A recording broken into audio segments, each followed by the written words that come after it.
தமிழர்கள் இருக்கும் இடமெல்லாம் விஜயகாந்த் புகழ் இருக்கும் என கூறி நேரில் அஞ்சலி செலுத்திய பின் கண்ணீருடன் நடிகர் MS பாஸ்கர் பேட்டியளித்துள்ளார். எப்பவுமே என் மேல ஒரு அவ்வளவு அக்கறை, குடும்பத்தை பற்றி விசாரிப்பாரு. எத்தனையோ தடவை எத்தனையோ படங்கள் ஷூட்டிங்ல அண்ணன் கூட உட்காந்துருக்கேன், எவ்வளவோ பேசியிருக்கேன், எவ்வளவோ அறிவுரைகள் சொல்லியிருக்கிறாரு. எனக்கு இப்படி இருக்கணும் பாஸ்கரா, அப்படி இருக்கணும் பாஸ்கரா. எப்போ வீட்டுக்கு போனாலும் அண்ணனையும் அண்ணியையும் நிற்க வச்சு காலில் விழுந்து நமஸ்காரம் பண்ணுவேன்.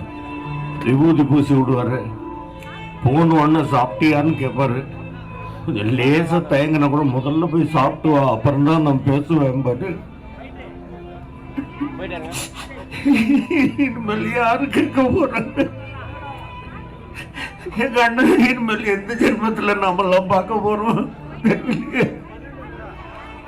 நான் எல்லா பேட்டிலையும் சொல்ற மாதிரி அவரு எனக்கு அண்ணன் மட்டும் இல்லை, எனக்கு அம்மா, எனக்கு சோறு போட்ட தாய். இப்படியா பார்க்கணும் எங்க அண்ணன்? அப்படி ஒரு கம்பீரமா பார்த்துட்டு இப்படி படுத்துக்கிட்டு இருக்கிறது பார்க்கும்போது நெஞ்சு எடுத்துட்டு போல.